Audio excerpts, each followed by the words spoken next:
All right, and we are here. That was incredibly fast. Thank you, top Dominion players, for having been around tournaments a while and knowing what to do. We are here. Finals game number one. It is going to be Clueless versus Killing Dominion since 2011. This is a very long time rivalry that's been going on here. I consider Killing Dominion the new kids on the block, because Clueless has been established and around for quite a while as one of the top Dominion teams. And these guys came in and they're like, yo, we got some skill. We can show you what's up. We're going to teach you guys how to play Dominion. And Clueless has been having a very tough time the past few weeks. I will also note that on Killing Dominion this week, there is Confitarius and Mad Supportal, both of which are longtime Dominion players. So they're not entirely new kids, but still, Forgot the Icing and Snide Sentinel being incredible players as well as fairly new to the Dominion scene. They showed up. They were pretty good. Snide and Icing are always a duo. They come as a package deal. If you want them, you get both of them. Snide, regarded as probably the long-standing best, at least the best bottom laner in Dominion, undisputed right now. Probably the best overall player in Dominion. Myself being retired, and we have Confitarius, who is the other person who can really contest him in the bottom lane currently, even though he's pretty much retired too. He's come back these past few weeks. Had a little time off his hands. He generally plays bot lane, plays a lot of mages, plays a lot of assassins, and we see the bans coming out very, very quickly. Fizz being a targeted ban at Wolfer, Yasuo being a ban because Yasuo's a broken champion, and Zyra is going out of there because she is the best mage in Dominion. And for Clueless, we have Maokai, Kha'Zix, and Janna. Yeah, some very pretty standard bans. The Janna ban coming out targeted at Mad Supportal, aka Z-Mike. He's a very incredible support player, probably the best in Dominion. And the Kha'Zix coming out. Just Kha'Zix is very strong. Maokai best tank slash best everything right now for the map. Even those nerfs I don't think are going to do very much for him. It's going to be interesting. The Karma was left open. Forgot the Icing has an incredible Karma. He can also play a slew of other decent champions. He's normally the tank player. We'll see what they decide to switch that to.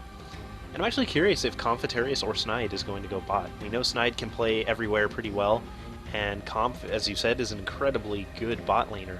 So I want to see how they bring this team comp, or where they're going to be putting people. More than likely, it's up to the winds of Snide. He'll probably go where he pleases.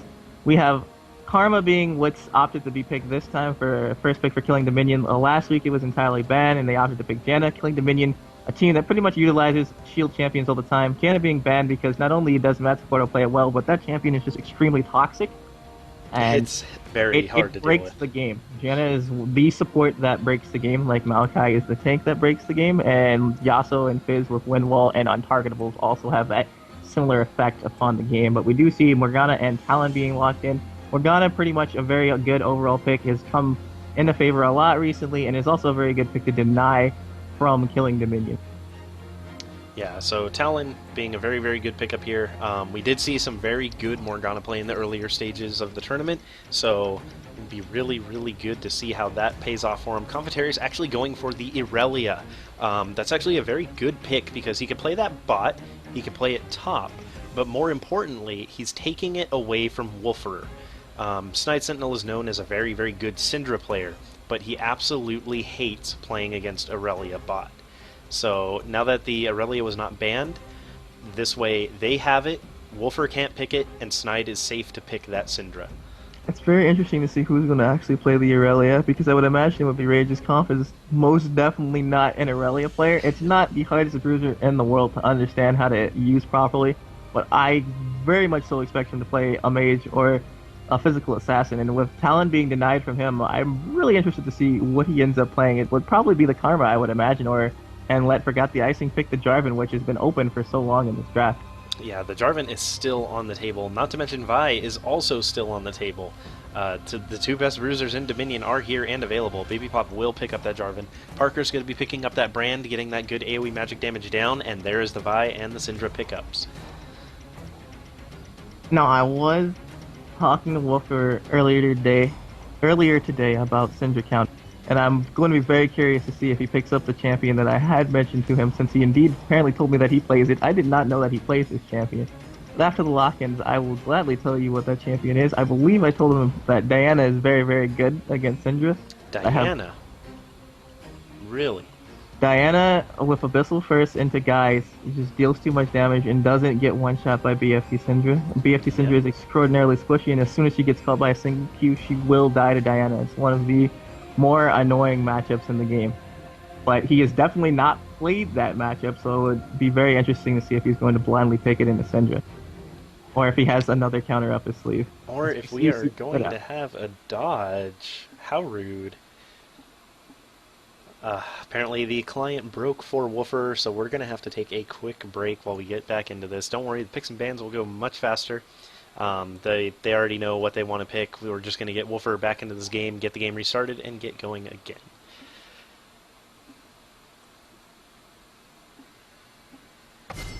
Alright, there we go.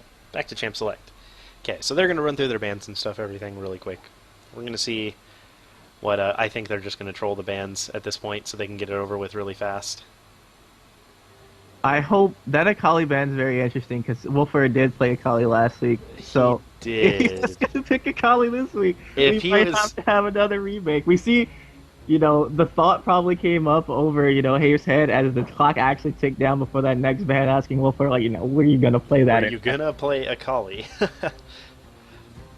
Yeah, because Wolfer does play the Akali, so now they're just going to pick their champions on their actual person who's going to be playing them. So Forgot the Icing is going to be on that Vi. Conf will be playing the Karma, so very good prediction there. Of course, Mad Supportal going to be playing the Sona. He's the Mad Supportal, master of supports.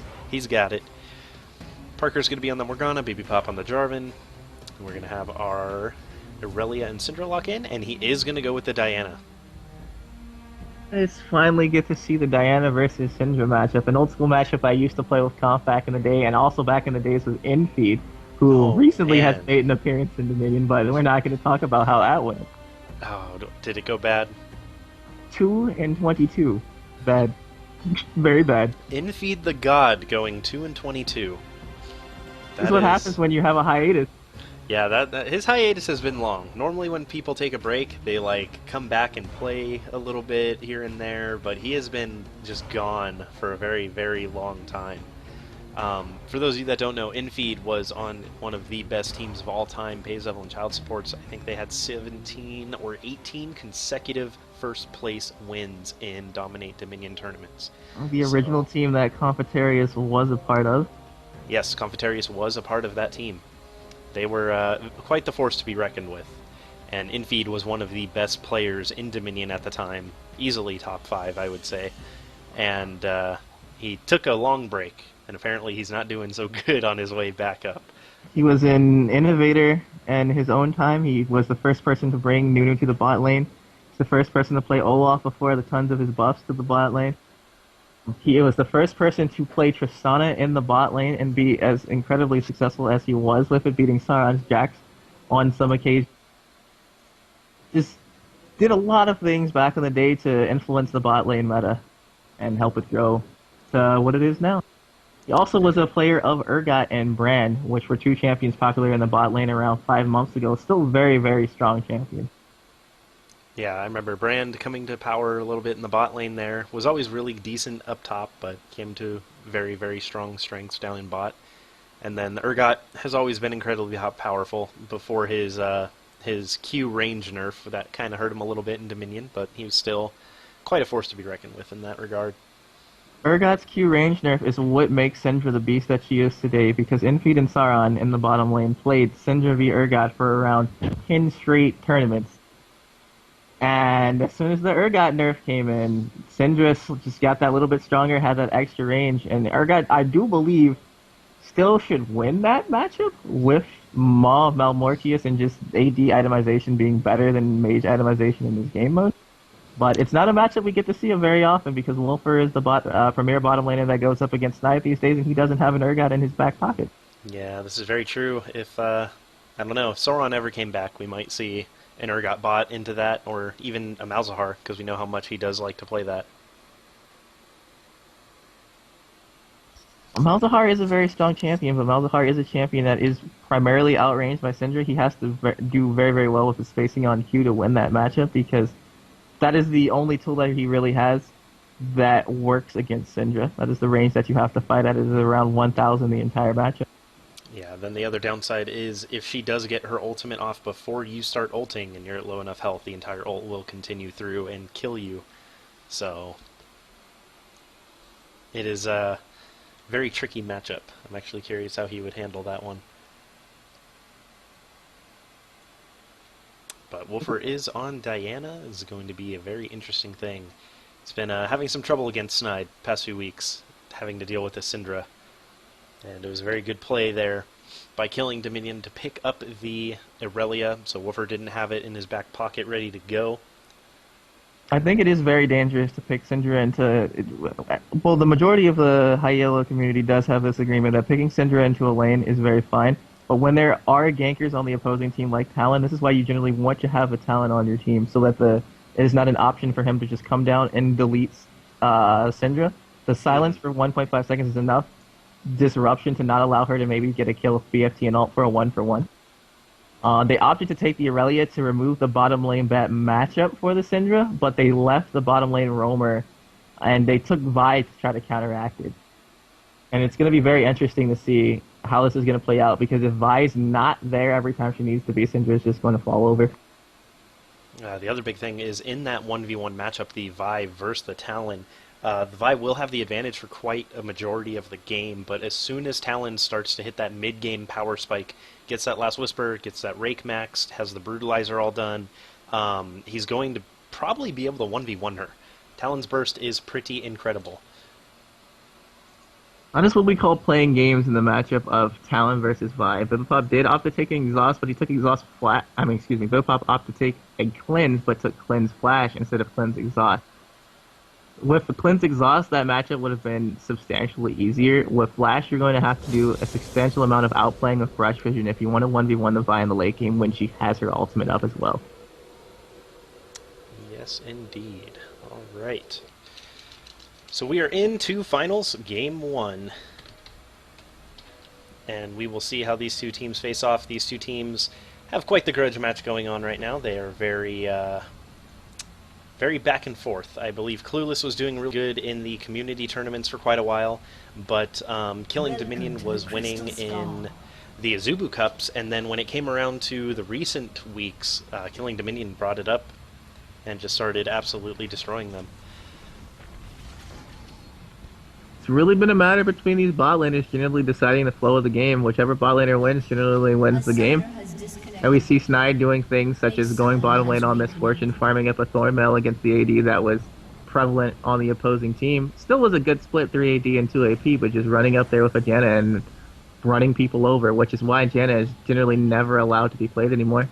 Janna is very, very, very powerful on Dominion. With the abundance of bruisers, you know, people trying to initiate and get into fights all the time. You have the tornado, you have the ult to reset the fights, you have the shield to keep your bruisers alive and boost them even more. You have the slows to keep things off of your bruisers or your mages, your squishy backlines.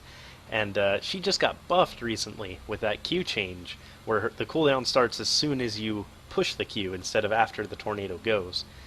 So she is a little bit ridiculous right now. The buff prior to that, giving her around 500 to 800 extra healing overall on her ultimate, was also the thing that just threw her over the top. A full channel Janna ultimate will generally top off your entire team if your team is resist heavy and not health heavy, which is very important to note that Killing Dominion's team scales very well with shields. Everybody tends to go for items like Hex Drinker, items like Ninja Tabi, and when you augment your resist with shields and with heals, the overall effective health on your team is much higher than it seems.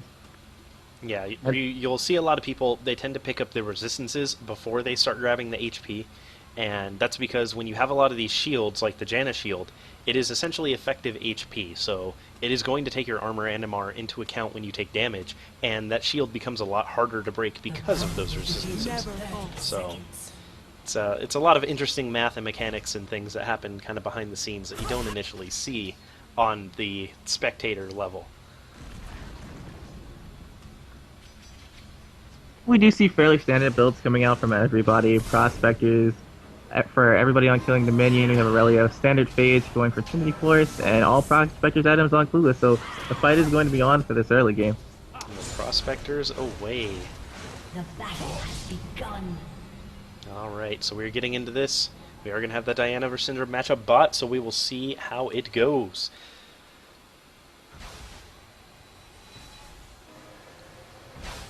And looking for the double cap here. Blue team has captured the refinery. Personally, I'm not a huge fan of that double cap. I don't like it at all. Double cap is bad when champions are very, very quick to get to the top lane and have a lot of zone. Against these champions, they're very, very slow. So if you see the other team opting for a double cap, legitimately opt for it yourself if you have people who really need the money. It does give the 75 gold to the other person, and gold is very scarce in Dominion. Oh, Wait. The flash punch going in, getting Bruiser down to half. Pop getting low as well. See, Clueless's poke is not hitting. Parker says you have to hit a bind so far, but Braveheart trying to pull it back with the Pillar of Flame. As you see Bibapop messing with Competarius on the side, he is looking like he's going to get the better of that. Comp is going to have to blow flash. Forgot the icing charging the punch. It'd be very unfortunate if that goes on the cooldown. But Hafe with the perfect stun when the Volt Breaker comes through, going to catch icing, and Matt the Portal looks like he's going to go low as Bibapop is trying to greed for the kill on Comp on the side, but he's not going to get it.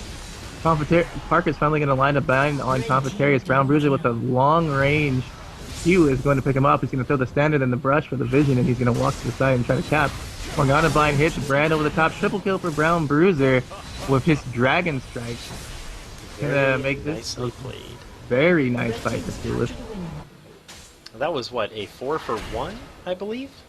Right? That was a 4-for-1. Very clean fight for them. They managed to get the good CC down. They managed to force a lot of flashes out of that. Looks like Parkhurst and Hafe both still have their flashes, but on the downside, there are a lot of exhausts still on Killing Dominion's side. So when another fight comes around, that might be a slight problem. Oh, and Snide perfectly timing his hit on 6, but does he have enough mana for the combo? Does not opt to use his ultimate. I don't know if he did or did not have the mana for it at 100. But he's caught between a rock and a hard place with Bibapop. But meanwhile, because Killing Dominion knows that Bibapop is bottom lane, they are posturing hard in the jungle and they're going to get top off of it.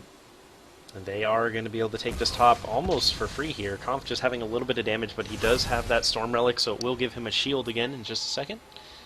And somehow Snide managing to out-juke Bibapop in the bottom lane. He's not even going to go down, so he brings 2 people down to the bottom lane, gets away with his life, and they get top lane off of it. Yeah, we were talking about that bot lane deciding the course of the game, and Snide's simple play right there of not dying while bot just managed to let Killing Dominion retake the top point. Uncontested, everyone is getting fully healed. They do have that new Sona out, getting those heals. When they find Half-Hearted, they're going to opt to go very, very hard on him. He's going to get Black Shield. Brown Bruiser is going to come over the side with Bibapop with the gold. Rages is going to go very, very low. Brandolph's going to come in. Double kill. Icing's on the side. He's going to try to run away from Morgana. The bind whiffs.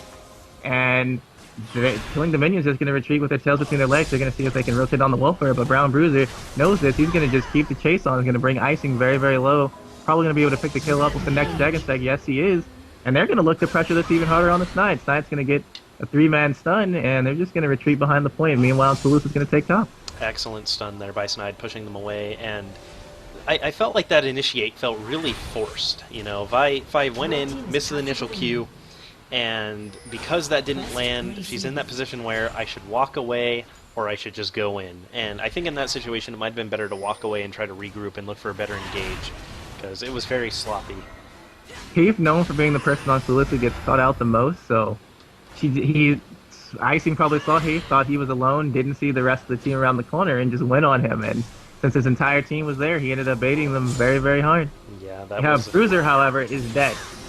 Yes, that is going to be one dead Jarvan right there. That is going to be a 4-man push onto top lane. Bruiser needs to revive if he wants to be able to make this top lane play safe. Looks like the gank is coming down. Snide is going to drop. He does have a revive, though, working on that BFT before he revives. Half-Hearted messing around with the entire 3-man squad of Killing Dominion. Gets flashed at by Rages, so he's going to go down. Meanwhile, Clueless trying to get Quest this early in the game, but revives are still up, so yeah, it's going to be a futile effort.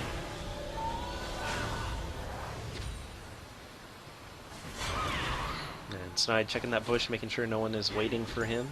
Very good awareness there. He does have his Sork Boots as well, so he's trying to get that extra pen to take care of the Diana with that Abyssal almost complete. We'll see if Popple's secret advice is going to hold out for Wolfer here. And looks You like have to land the Q, and Snide knows it. He's putting himself in a very terrible position in the bottom lane. He does manage to dodge the Q. Wolfer still holding on to his abilities as the rest of Clueless walks down into his bottom lane. Black Shield gets on the Wolfer, so Snide's not going to be able to get the return kill. Meanwhile, Hafe and Brown Bruiser don't know how many people are in this jungle, so just because Fang and Minion are off the map right now, it makes it very scary for them to be able to capitalize. Okay, now they know that there's only one person over here, but oh, Bruiser, you are walking into the rest of the team that was on their way up. There's a Morgana here. Are they going to be able to take down Hafe? They are. Very nicely done, but the Talon is up here as well. The AoE damage from the ultimate coming out, and it looks like that Massive Portal is going to drop. There is an Irelia here, but there is also a Wolfer. The Diana roaming up from bot lane is going to be able to take down Irelia. And that is going to be a 4-for-1, but the revives are coming back out right now. Snide is roaming back up from bot. And are they going to disengage it? It looks like they are just going to walk away from this fight. Clueless coming out with a slight EXP lead off of that. Still not going to be able to translate it into an objective. We do see the minions pushing top, but forgot the icing are going to clear them all out. And that quest is still sitting bot lane, so if anyone wants to try to go to get that, that is going to be 20 points off the Nexus health, and they're going to be able to get a damage boost as well, which is very, very important. It's interesting that Wolfer opted to get the Storm buff and walk directly down the bottom lane instead of taking it into the jungle. They're just... I don't know what they're waiting for. They're just kind of sitting around here looking for a pick, but they are 3-capped. They need to do something fast here. Roaming from Z-Mike is happening. Nope, he's heading back up to get ready for the team fight himself. Like, killing the minion have to be incredibly defensive because Diana has incredible jungle pressure on the bot lane going Abyssal first. Well, Snide can't really fight him. He really is having a hard time even trying to come into the jungle to help his team. But Wolfer is just going to opt to go to the fight, not first Snide. He's going to get a decent Q combo off. He's going to take down Karma along with it and all the AoE. And killing the minion are just going to back up. They're going to blow one revive and try to regroup and fight Clueless once again. And Clueless seeing the revive pop, they're just going to leave. They're just taking their small wins and hoping to skill in the late game with them. Yeah, that Talon should be getting his items here pretty soon. Actually opting for Lucidity first and then Avarice. Ooh, I'm wondering if he's going to finish Ghostblade before he gets his last Whisper. I mean, this is a very interesting way to play bot lane. He knows Snide built up the wave bot, but he's Diana, so he can easily clear the wave at any point in time. So he just kind of goes top, wins the team fight with his team, and then collects the money, and he doesn't really lose out on anything so far. He hasn't really lost out on EXP. He's had the majority of the jungle pressure, but right now, Clueless is taking too long to do things because there's any map pressure. And as a result, Wolfer is going to die. Yes, there is no pressure anywhere else on the map right now, so it is a free bot lane. But he picks up the kill on Snide, which is very important. If Clueless...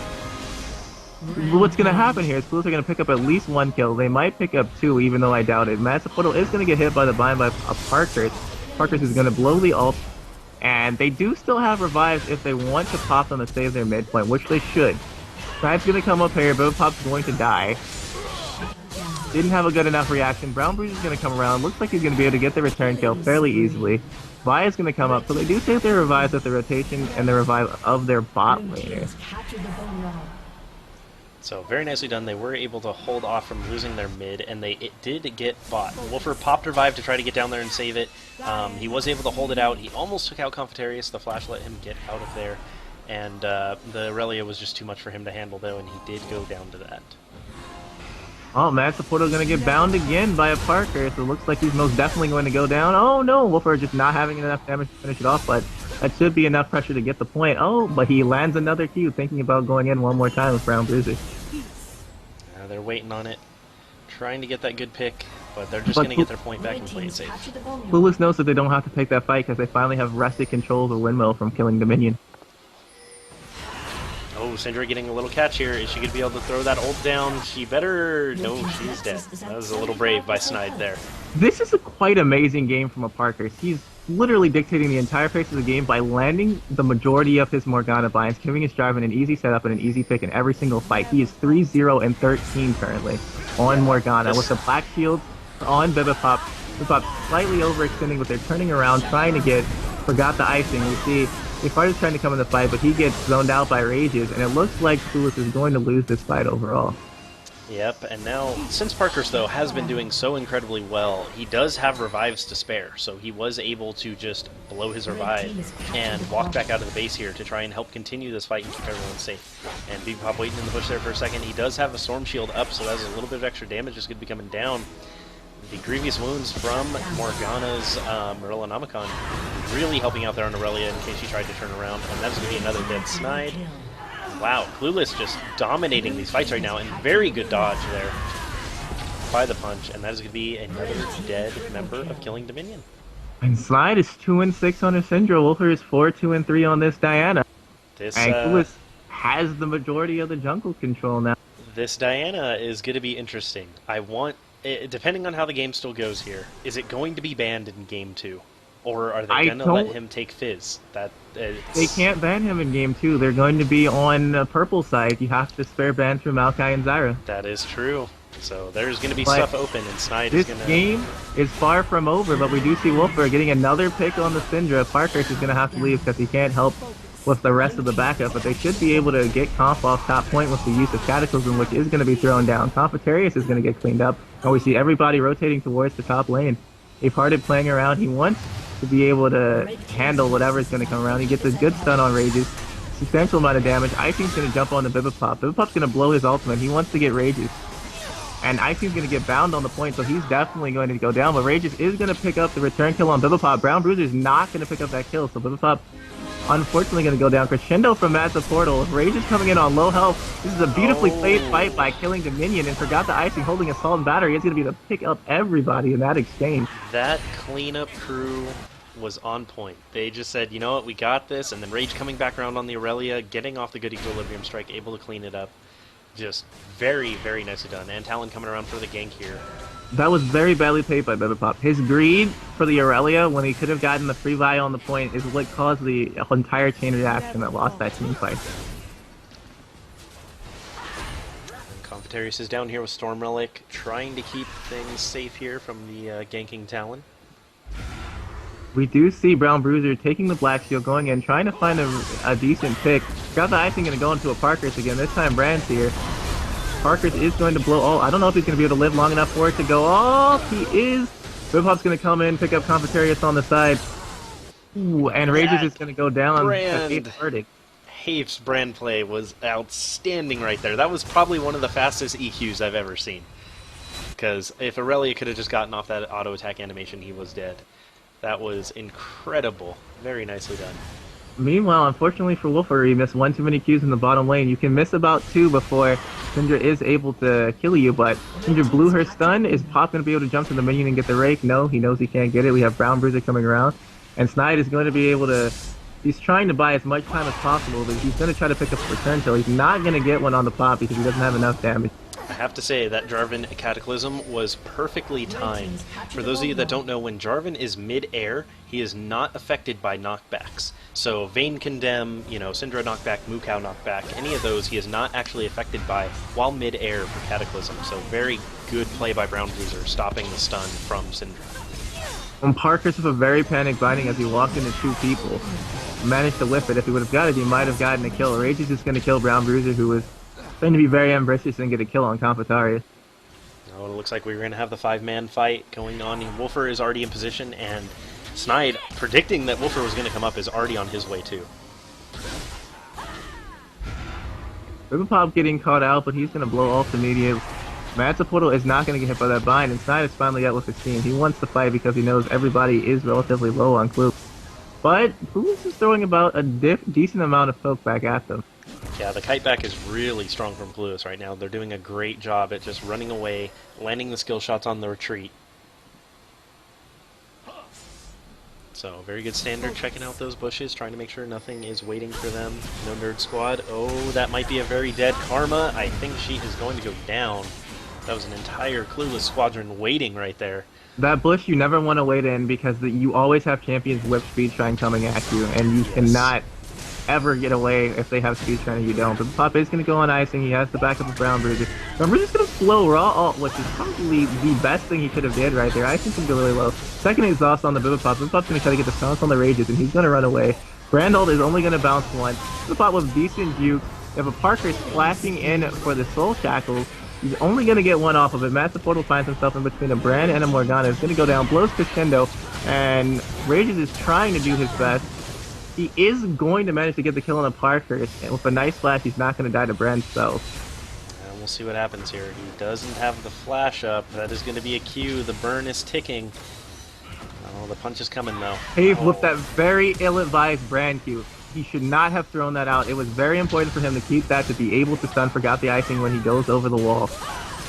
Rages is going to get the stun on Bibipop. Flash Shield was slightly too late, but the other 2 kills are going to be picked up, and we see Confiteria is going to go for the snipe on Have. Is Have going to back up? No, he's going to run directly into Conf and delete him before Conf can press a button. And then still manages to come out alive with just barely any HP remaining. And this bot lane is looking a little different here. As soon as those stuns are landing, the Syndra ult with the BFT with the Ignite was enough to burn Wolfer down really hard. So he needs to be a little bit more careful in how he's engaging these fights here. He should be taking the fights as soon as the sun is down. He has a little bit of time to take advantage of Syndra's not having her defenses. We do see Clueless has taken top point. They're all low, so I don't know if they're going to be able to keep it. Bibipop is trying to roam. Forgot the Icing's coming down here, whipping Oracle's Elixir. Bibipop is going to jump at him, catch him out of Volt Breaker, but he didn't realize that he had Oracle's Elixir, which if he did, he would have been able to just pick up the kill by straight auto-attacking. Wolfer, however, with a ton of MR, might be able to take this fight. He's going to get double exhausted on his double R combo and is going to go down because of it. That double exhaust hurts quite a bit, and I'm actually very surprised Forgot has an Oracles, because that is an item that we don't see very much. It's very akin to the old Oracles where if you die, it's gone, so, or it has a certain amount of time, I think. It is a very not seen item on this map, so it's... I think Oracles is a very good purchase. It's only a 250 gold investment for Vision.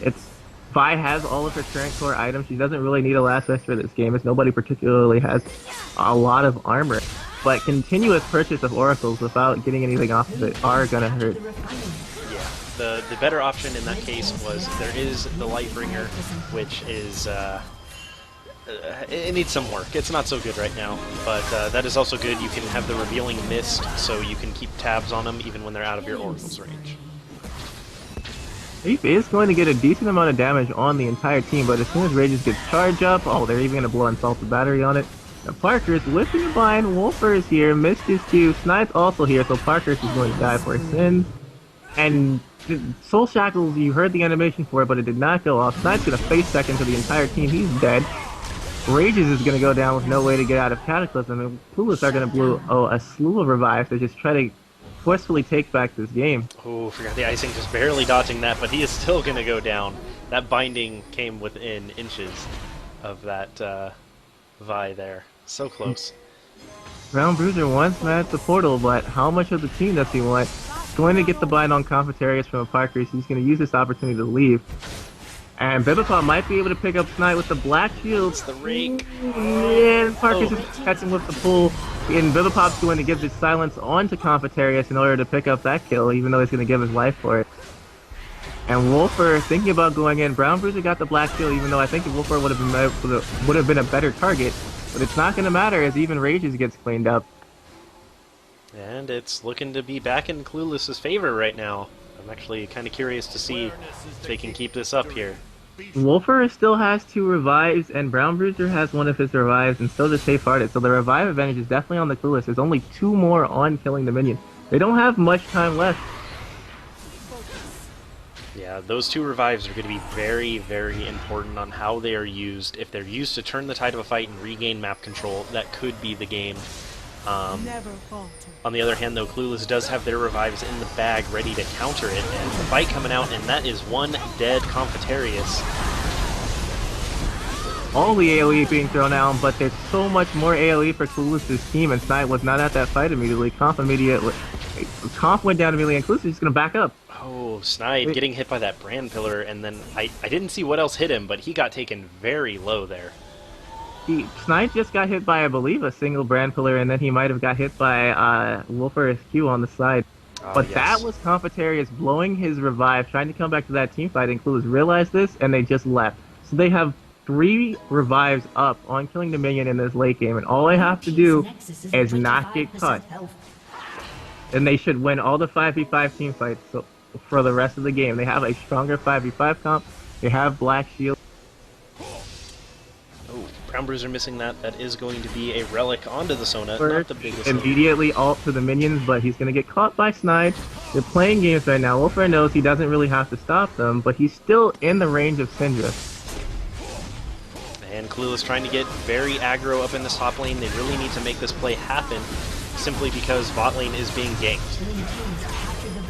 And they know they don't have the revives to deal with, so if they put pressure here, there's no one going to be back in time to take care of it. Oh, but forgot the icing did go B. See if he can do something about this, or if he's going to be running himself into a fully ready-to-go team. The Black Shield on Have Heart is very important. He needs to be able to get his stun off, but he's not going to be able to, and that might be the death of many Clueless members right now. He needs to hit it. He hit it. The bind hit. Brown Bruiser to EQ over the top. Perfectly done. Rages is going to blow the last revive remaining for killing the minion. They are not going to be able to get the neutral on this point. Wolfer, however, did kill Snide, so he's capping the bot lane. All of the Clueless members are going to back off. They're going to be able to get a 3 cap. They should be able to at least get their bottom point back. If Hardy is playing games, this Q to the minion, will Rages be able to get the kill? He is. Have just not paying attention, and that is the pick that could end this game. That's 20 seconds that Clueless do not have to give away. Well, Hafe does have his revive still. So he is going to opt to blow it. Wolfer is going to take everything that Snide has to throw at him. He's going to get the kill on Snide with the help of Bill Pop and live. Just barely. They are going to be able to get their bot point back for this, but they really need to pressure the enemy bot now, because their top is gone, and this game is getting down to the wire. And this is only game 1. They don't want to show bot. They wanted to catch the one person on rotation, but they're not going to get that pick. Instead, Wolfer is just going to come back to his bottom lane. They know Snide's going to be down. They're going to take Storm buff advantage, and they're going to try to get a pick in the jungle with Morgana. Morgana already hit the minions in the top minion row, so it's going to slowly push, so they can take as much time as they need to. Yeah, those minions up here are going to slowly build up now because of the damage on them, and that is going to be a big thing later, because the point will neutralize itself because of the minions. And we'll see, oh, Diana going in hard on Snide, might be able to take him down. The Wooglitz is on, but does he have enough burst? Yes, he does.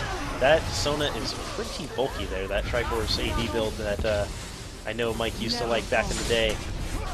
This is the unfortunate thing about Syndra. She's not very mobile. She can get caught out, and we see Bibapop getting assault and battered on. He's going to be able to get both kills without going down. No, he's going to fall, but it's going to be a 1 for 5 and an ace for Clueless. Now, the best thing about this team fight here is if you look at the respawn timers, Mad Supportal and Snide went down first, and then after 12 seconds, other people started dying. So then they got stuck on a different respawn wave. So now, killing Dominion is coming back up, but they're coming back up in waves. So you're only going to have the Syndra and the Sona to sit here and defend it first, and now you have to wait for all the rest of your team to get back up and get out of base. The other important thing to note was after that fight, there was a wave of minions at both bot and top, which assisted with the capping of those points. Yeah, so again, we mentioned right before that fight how we pushed, or how they pushed the minion wave just a little bit, and it pushed all the way up. There's a wave of minions here. They let you capture the point faster and neutralize it themselves. So excellent, excellent play by Clueless. It was just everywhere on the map at once. Lanes were pushing it in their favor. Win the fight, cap it all. And this is putting them at one more fight could be the end of the game here, and the 5v5 fight is coming.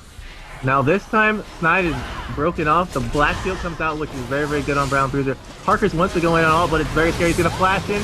He's going to zone Yas.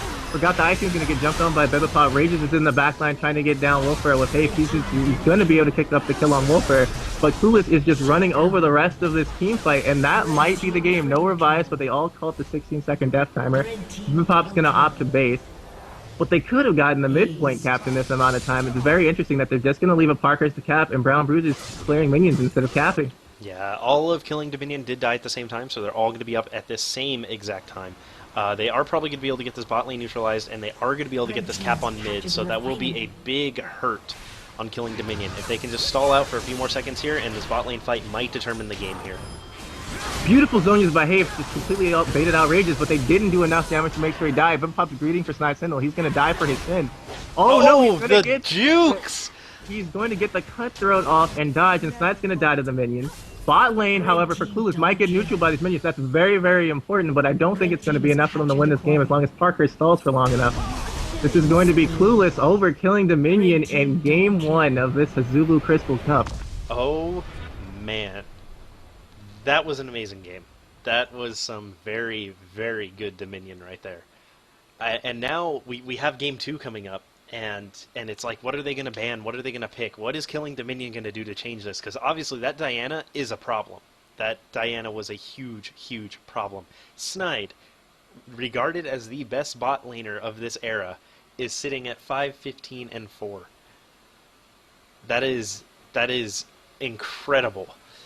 So That is what happens when you should blind pick into a counter pick matchup. Now, it doesn't really matter how good you are as a player. If you pick into a bad matchup, you should lose that matchup if the other person knows what they're doing. Yep, that is that was quite the game. So we have our next game coming up. It'll be up in less than a minute. Stay tuned, folks, and we will be right back.